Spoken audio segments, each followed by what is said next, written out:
بسم اللہ الرحمن الرحیم۔ محترم ناظرین، اکثر آپ نے مساجد کے اندر یہ بات نوٹ کی ہوگی کہ کچھ لوگ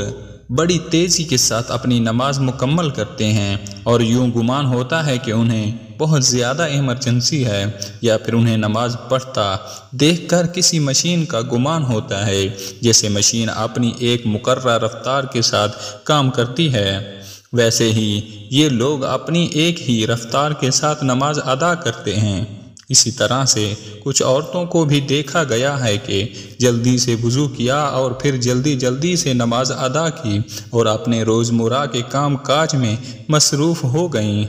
میں نے جب اس بات کو نوٹ کیا تو میں نے مختلف لوگوں سے ان کی نماز میں پڑھی جانے والی صورتوں کے بارے میں پوچھا، تو معلوم ہوا کہ اکثر لوگ پوری نماز میں بس ایک ہی صورت یعنی سورۃ اخلاص کو پڑھتے ہیں۔ محترم ناظرین، جان لیجئے کہ دو طرح کے مکروہات ہیں، ایک ہیں مکروہات تحریمی اور ایک ہیں مکروہات تنزیہی۔ مکروہات تحریمی ان کو کہتے ہیں جو گناہ کے قریب تر ہوں، یعنی حرام کے قریب تر ہوں۔ اگر انسان نماز کے اندر کسی بھی مکروہات تحریمی کا مرتکب ہوگا تو نماز کو دہرانا پڑے گا، لوٹانا پڑے گا، یعنی دوبارہ سے ادا کرنی پڑے گی، جبکہ مکروہات تنزیہی گناہ سے اور حرام سے دور ہوتا ہے، لیکن قابل تحسین اور پسندیدہ عمل نہیں ہے۔ یعنی اگر مکروہ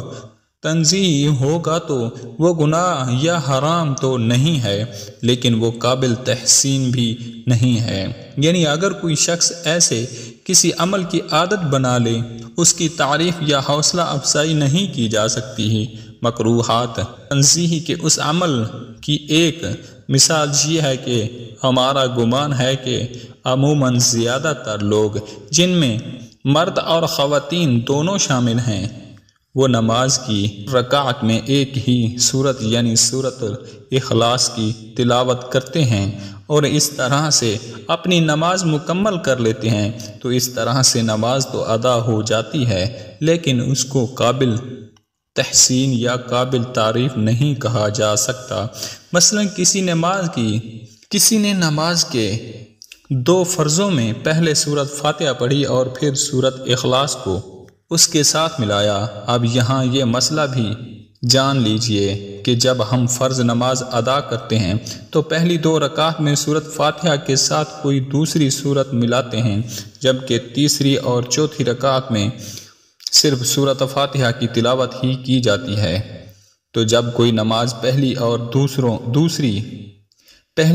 دوسری دونوں رکعت میں سورۃ فاتحہ کے ساتھ ایک ہی سورت ملا کر پڑھے گا تو یہ عمل مکروہ تنزیہی کہلاتا ہے، یعنی نماز تو ہو جاتی ہے لیکن قابل تحسین نہیں۔ علماء کرام یہ کہتے ہیں کہ جب نماز جیسا عمل کیا جائے تو ہرگز اس کے اندر کسی بھی قسم کے مکروہات کی گنجائش نہیں ہونی چاہیے، یعنی ایک ہی سورت کو ہر رکعت میں ریپیٹ نہیں کرنا چاہیے۔ اب یہاں پر یہ مسئلہ بھی جان لیجئے کہ فرض نماز کی پہلی اور دوسری رکعت کے اندر سورۃ فاتحہ کے بعد قرآن پاک کی کوئی بھی 3 آیات تلاوت کی جا سکتی ہیں۔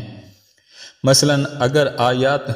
چھوٹی ہوں، جیسا کہ سورۃ کوثر، سورۃ اخلاص اور سورۃ عصر اور سورۃ نصر کی کم آیات ہیں، تو کم سے کم 3 یا پھر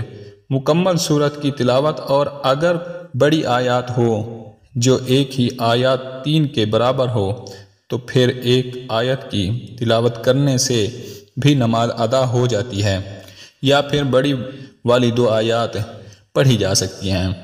یہ فرض نماز کا مسئلہ، لہٰذا اپنے گھر کی خواتین کو بھی یہ بات سمجھائیں کہ ہر رکعت میں سورۃ اخلاص نہیں پڑھنی چاہیے، بلکہ مختلف صورتیں بدل کر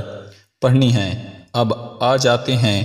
نوافل کی جانب، تو ان میں تہجد کی نماز ہے، اشراق اور اوابین ہیں، یا کوئی شکرانے کے نوافل کی منت مانی ہوئی ہے کہ میرا فلاں کام بخیر و عافیت ہو جائے، تم اللہ تعالیٰ کی خوشنودی کی خاطر اتنے نوافل ادا کروں گا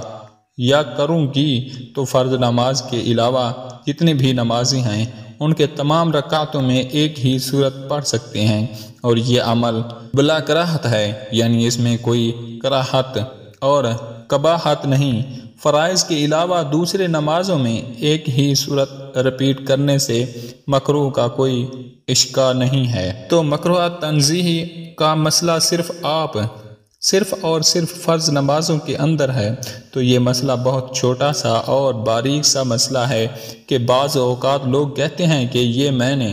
کسی سے پوچھا تھا تو انہوں نے کہا تھا کہ ہر رکعت کے اندر آپ ایک ہی صورت پڑھ سکتے ہیں۔ تو جان لیجئے بالکل آپ ہر رکعت کے اندر ایک ہی صورت پڑھ سکتے ہیں، لیکن فرض نمازوں کے علاوہ فرض نماز میں اگر آپ ایک ہی صورت کو بار بار پڑھتے ہیں تو یہ مکروہ تنزیہی عمل ہے، یعنی نماز تو ادا ہو جائے گی لیکن یہ عمل قابل تحسین اور پسندیدہ عمل نہیں ہوگا۔ اللہ تعالی ہمیں عمل کرنے کی توفیق عطا فرمائے۔ اللہ تعالیٰ کے 99 ناموں میں سے ایک نام ضرور ٹائپ کریں۔ جزاک اللہ۔